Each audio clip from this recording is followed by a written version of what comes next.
하나님 말씀은 창세기 22장 1절에서 2절까지 말씀입니다.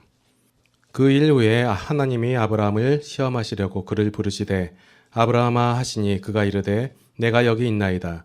여호와께서 이르시되 내 아들 내 사랑하는 독자 이삭을 데리고 모리아 땅으로 가서 내가 내게 일러준 한 산 거기서 그를 번제로 드리라. 아멘.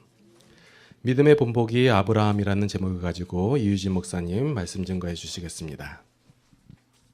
오늘은 믿음의 본보기 아브라함이라는 제목으로 말씀을 드리려고 합니다. 왜냐하면 하나님께서 아브라함을 부르셨고 아브라함을 연단시키셨고 나중에는 최종적으로 합격된 믿음이다 라고 인정해 준 사람이 아브라함입니다. 그 아브라함의 씨를 통하여 이삭이 태어났고 이삭으로 말미암아 12민족이 나중에 생겨나서 이스라엘을 이루게 된 줄로 압니다. 오늘 우리는 그 아브라함의 믿음을 쫓아서 구원에 이르렀고 하나님의 선택된 백성으로 인정을 받는 줄로 믿습니다. 그렇기 때문에 아브라함에 대한 얘기 많이 들어봤지만은 오늘 다시 한번 새기면서 나도 아브라함과 같은 믿음을 가져야겠다 그런 생각을 가지시고 그렇게 기도하시고 그렇게 될 수 있기를 주의 이름으로 축원합니다.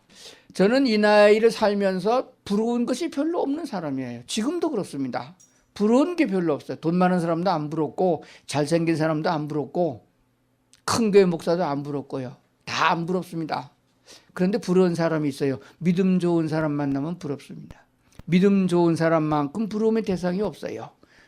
그래서 오늘 말씀을 듣는 우리 성도들도 믿음이 좋은 하나님이 이만하면 됐다 한 아브라함을 보고 아브라함의 말씀을 듣고 아브라함과 같은 믿음을 가지기를 주의 이름으로 축원합니다. 그런데 성경에 기록되어 있는 아브라함은 아브라함만 위한 것이 아닙니다. 오늘 창세기 22장을 봤는데 창세기 22장에 합격된 믿음을 가진 아브라함에 대한 것들은 아브라함만을 위한 것이 아닙니다.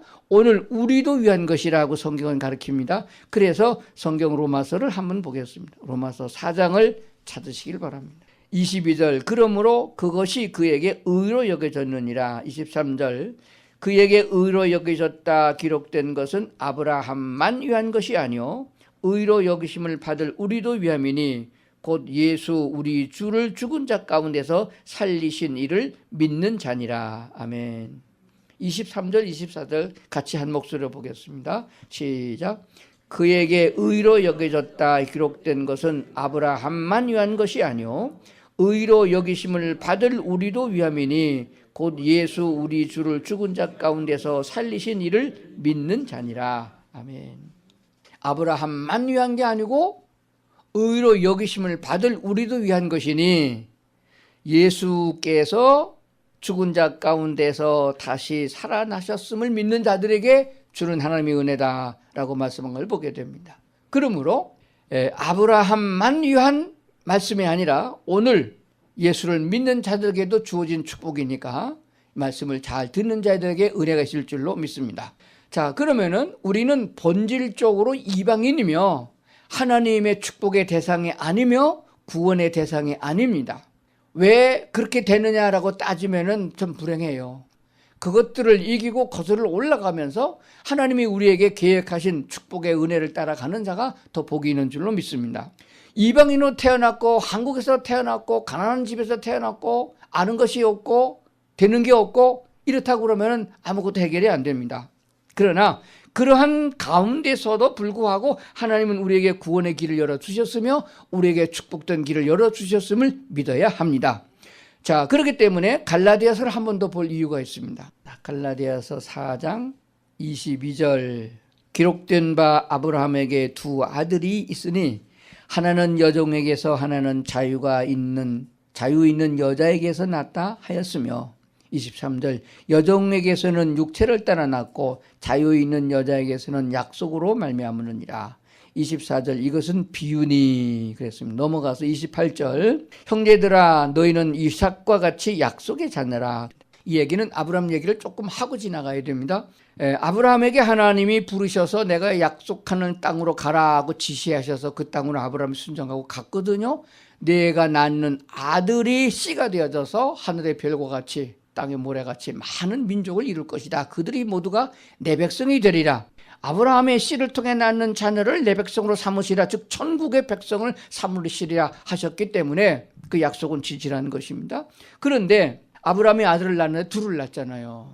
둘 다 하나님의 백성이 되느냐? 그거 아니거든요. 하나님이 약속한 아들을 통해서 낳는 자녀가 하나님의 백성이 되리라 하는 거예요. 하나님이 약속하실 적에 아브라함과 그의 아내 사라가 있었거든요. 그때는 몸종 하갈이 첩이 없었어요. 그러니까 그건 아니거든요. 그런데 아들을 못 낳으니까 나이가 많아 늙어도 희망이 없어지니까 아브라함이 고민이 많았어요. 하나님이 나를 통해서 약속을 이루신다고 하셨는데 그게 안 됐으니까 어떻게 하겠냐 고민 많았는데 그 고민을 덜어주기 위해서 아브라함의 아내 사라가 젊은 여자를 얻어서 몸종을 아브라함에게 넣어줬더니 아브라함이 아들을 낳았단 말이에요. 그 아들의 이름이 이스마엘입니다. 이 이스마엘 이제 아브라함이 낳았으니까 이게 내 씨다라고 했는데 하나님이 아브라함이 99세 때 나타나가지고 그놈 아니다. 내가 약속한 건 그게 아니다. 그리고서는 네 아내가 임신해서 내년에 이맘때쯤은 아들을 낳을 것이다 라고 말씀하셨습니다. 하도 기가 막혀서 아브라함도 못 믿었고 아브라함의 아내는 더 군다나 못 믿어가지고 뭔 말이냐 하고 킥킥거리고 웃었더니 아브라함 하나님의 천사가 왜 웃었냐? 웃지 말아라. 네가 아들을 낳으면 이삭이라 하라. 이삭이라는 말의 뜻은 히브리 말로 이사악입니다. 우리 개혁 성경은 이삭 그랬는데 하여간 이삭이라는 말의 뜻은 웃음이라는 뜻입니다. 후세 사람들이 이삭을 부를 때마다 웃으면 안 되겠구나 그런 생각을 하고 하나님이 말씀하셨으면 무조건 된다고 믿는 신앙을 가져야 된다는 걸 가르치는 줄로 그렇게 믿습니다. 자, 그래서 이 사건을 통해서 하나님은 무엇을 강조하고 있냐 하게 되면은 하나님은 약속의 하나님이시다.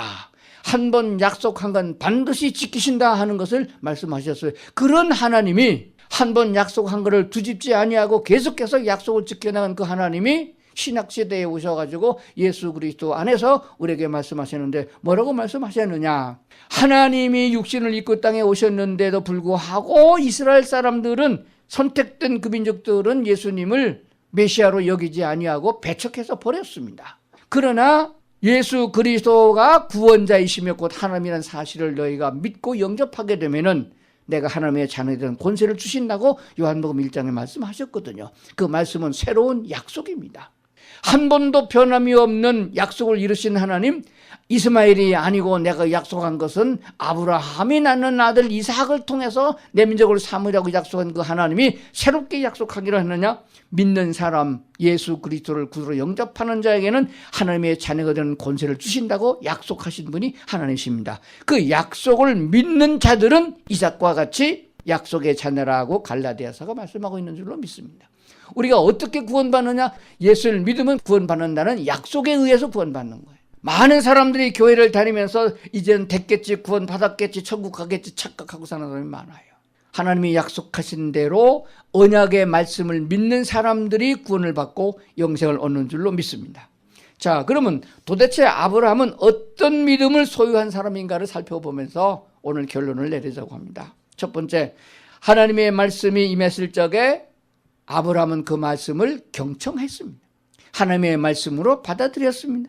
거기에 토를 달지 않았습니다. 왜 그러냐고 묻지 않았습니다. 그러면 어떻게 되냐고 되묻는 게 아니에요. 하나님이 말씀하시니까 그대로 순종한 사람입니다. 갈대 우르에 살 적에 그 아버지 조상 대대로 우상 섬기는 사람들이었는데 거기 가운데 있는 아브라함을 하나님이 불러서 내가 지시하는 땅으로 가라. 약속의 땅도 보여주지 않았어요. 지시할 땅, 미래의 땅을 해서 가라 했을 적에 아브라함은 그대로 고향 땅을 떠나서 이민자의 생활로 들어갔습니다. 순종했습니다.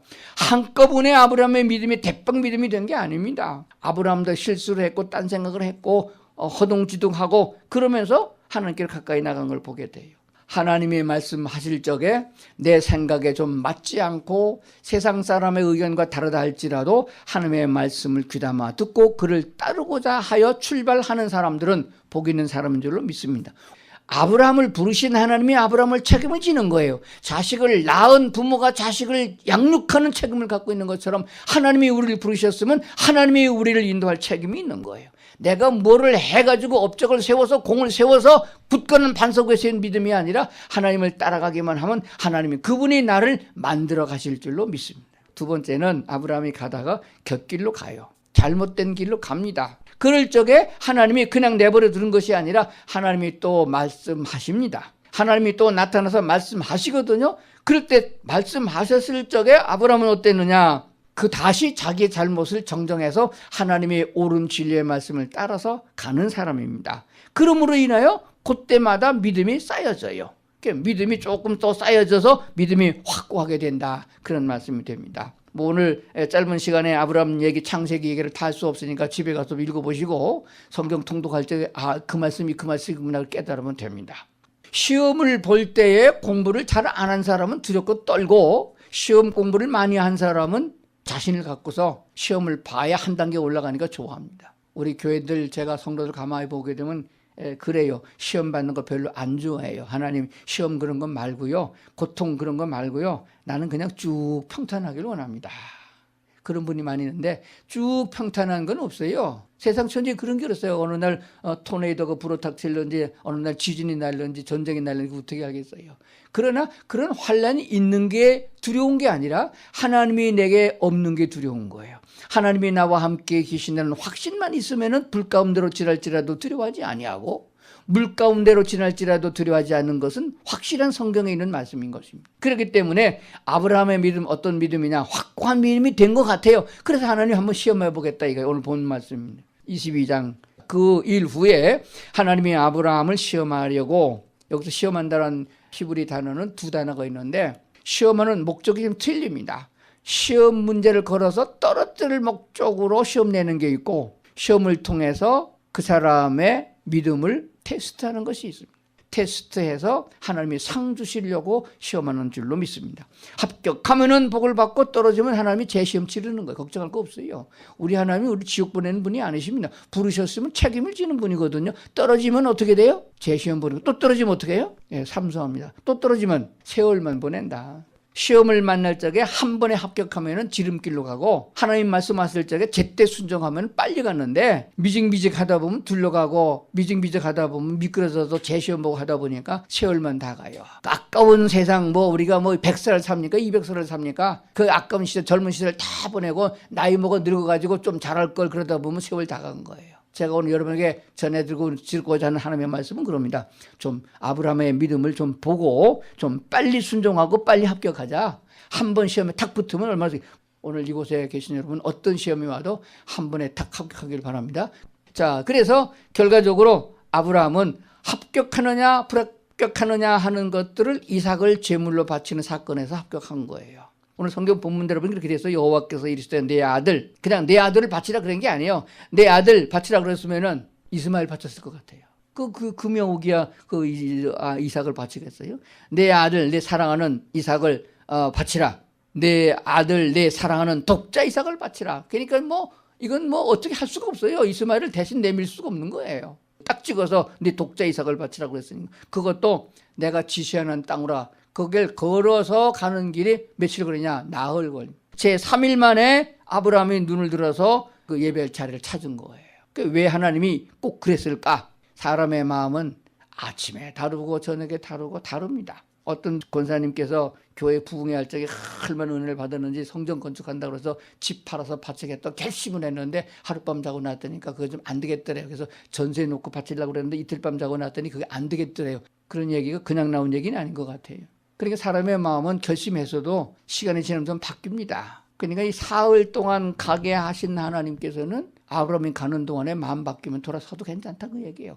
아브라함은 이렇게 아주 험난한, 아주 그냥 함정이 많은 시험거리를 받았어요. 양을 대신 준비했다가 제물을 바쳐서 여호와 이레라는 이름을 남기게 된 줄로 믿습니다. 이 사건을 통해서 하나님은 아브라함에게 합격 통지를 하게 된 줄로 믿습니다. 그만하면 됐다. 그래서 오늘 신앙생활 하는 사람은 늙어 죽을 때까지 합격 통지를 못 받고 죽는 사람이 많아요. 그만하면 됐다 이런 합격 통지를 딱 받아야 되는데 이 믿음이 되기까지 얼마나 어렵겠느냐. 그러나 분명한 것은 이 말씀을 듣는 성도들은 말씀에 있는 대로 하면은 하나님은 모든 책임을 다 지신다. 어떤 경우도 책임을 지신다. 죽은 자 가운데도 살려주신 하나님이다. 도대체가 아브라함이 그때 이삭을 뭔 마음으로 잡았느냐. 도대체 어떤 마음을 가지고 자기 자식을 칼로 찔러서 각을 떠서 제물로 바치는 본대로 드리려고 했느냐. 어떤 믿음을 가졌길 그랬느냐. 도저히 아이를 낳을 수 없는 99세의 나이에 자기 할망구는 다 짝 마른 막대기 같이 돼가지고 아이를 생산할 수 없는 아주 완전한 포기 상태에서도 하나님은 아이를 주셨으니 잡아서 바치면은 하나님이 죽으면 못 돼? 하나님이 또 살리면 되지. 죽은 자 가운데서 살릴 수 있는 능력이 있는 하나님인 줄을 믿었다는 사실이에요. 히브리서 한번 보겠습니다. 히브리서 11장을 보겠습니다. 히브리서 11장 12장은 믿음장입니다. 믿음으로 살은 사람을 쫙 소개하면서 아브라함 얘기를 또 하고 있어요. 제가 오늘 이 본문 창세기 22장을 설교하면서 성경 어디 읽었어요? 처음에 로마서 읽었죠. 그 다음에 갈라디아서 읽었죠. 그 다음에 히브리서 다 아브라함 얘기 써주고 있는 거예요. 그냥 구약 얘기만이 아닙니다. 옛날 얘기가 아니에요. 성령의 역사는 신학시대에도 이렇게 한 사건을 계속 다루고 있는 것은 얼마나 중요하느냐 하는 것들을 우리에게 말씀하고 있는 줄로 믿습니다. 히브리서 11장 19절 말씀 보겠습니다. 그가 하나님이 능히 이삭을 죽은 자 가운데서 다시 살리실 줄로 생각한지라 비유컨대 그를 죽은 자 가운데서 도로 받은 것이니라. 하나님은 죽은 자 가운데서 다시 살리실 줄로 믿었다 이거예요. 자, 이제 한 말씀만 더 드리려고 생각합니다. 아브라함의 믿음이 거기를 끝난 게 아니에요. 이삭을 바친 걸로 그걸로다가 다 됐다 내놓을 만한 믿음이 아닙니다. 더 귀중한 것은 아무런 조건과 대답이 없어도 죽은 자를 살리실 줄로 믿는 믿음이 아니어도 하나님의 약속은 이루어져야 된다 하는 진리를 창세기 24장에서 보게 됩니다. 4절 내 고향 내 족속에게로 가서 내 아들 이삭을 위하여 아내를 택하라. 하늘의 하나님 여호와께서 나를 내 아버지 집과 내 고향 땅에서 떠나게 하시고 내게 말씀하시며 내게 맹세하여 이르시기를 이 땅을 내 씨에게 주려 하셨으니 그가 그 사자를 너보다 앞서 보낼지라. 내가 거기서 내 아들을 위하여 아내를 택할지니라. 자, 그러면은 여기서 하신 말씀을 보게 되면은 하나님이 그리 약속하셨으니 안 온다 하지 않을 거다. 하나님이 천사를 먼저 보내서 작업을 해 놓을 거다. 그 말씀이에요. 그래서 그 다음에 읽어보니까 하나님이 딱 준비해 놓으셨어요. 늙은 종에 가서 어떻게 기도했는지 아시겠어요? 성 밖에서 양치는 여자들이 물 길러 오게 되면은 내가 이렇게 말할 테니 이 말대로 시행하면 그 여자가 그 여자입니다. 그렇게 했어요. 뭐라고 했느냐? 내가 목마르니 내게 물 좀 주시오. 그럼 얼른 물 떠주면서 그 여자가 낙타도 목마를 테니 낙타도 물을 먹여주는 여자, 그 여자가 그 여자다 이거예요. 근데 그게 쉬운 게 아닙니다. 왜 쉽지 않은 거면 이런 날은 물이 귀하기 때문에 물을 길러 오르기가 참 힘들어요. 나귀가 한 마리가 아니요. 나귀 10마리를 끌고 갔다 이거예요. 그런데도 불구하고 아브라함의 종에게만 물을 주는 것이 아니라 물 좀 달라 했더니 나귀까지 물 먹이는 여자가 아브라함의 며느리 될 사람이다 라고 확정한 것이에요. 하나님이 그렇게 하실 것을 또한 믿었다는 그런 얘기 됩니다. 그런데 정말 그렇게 한 여자를 딱 찍어서 우리 주인님의 아들이 결혼하려고 합니다. 가겠습니까? 간다고 천마디에 대답을 했고 양가 부모님들도 오케이 한 것을 보게 됩니다. 이렇게 순탄한 길을 어떻게 얻느냐? 그 사건의 중요성이 아니라 아브라함이 하나님의 약속을 먼저 믿고 약속에 의지했기 때문에 하나님이 이를 이루신 줄로 믿습니다. 자, 그렇다면은 우리의 믿음이 어디까지 가야 되나요? 하나님이 약속하신 말씀을 성경에서 찾고 이방인은 우리가 어떻게 구원됐으며 우리에게 축복한 약속이 무엇인가를 생각하고 약속을 붙잡고 기도하고 약속을 붙잡고 시행하는 사람이 되면은 그거는 결과를 볼 것도 없이 축복된 길이다, 형통한 길이다 하는 진리를 깨닫게 될 줄로 믿습니다. 기도하겠습니다. 하나님 아버지, 오늘도 우리에게 은혜 주시고 약속의 말씀을 주셨음을 감사합니다. 누구든지 예수 믿으면 구원을 받으리라. 구원받는 자가 하나님의 약속을 이루어갈 적에 만복을 허락해 주심을 저희가 믿습니다. 하나님, 이제 남은 생애까지 주께서 인도하시고 부활하여 영원한 하나님의 나라에 이를 때까지 우리를 인도하실 성령의 역사를 저희가 믿사오니 주님과 동행할 수 있는 길을 허락해 주시고 인도하여 주시옵소서. 중간에 우리가 넘어질지라도 새롭게 일어나게 하시고 약속의 말씀을 따라 합격된 그 길을 나갈 수 있도록 역사하여 주시옵소서. 예수님 이름으로 기도드리옵나이다. 아멘.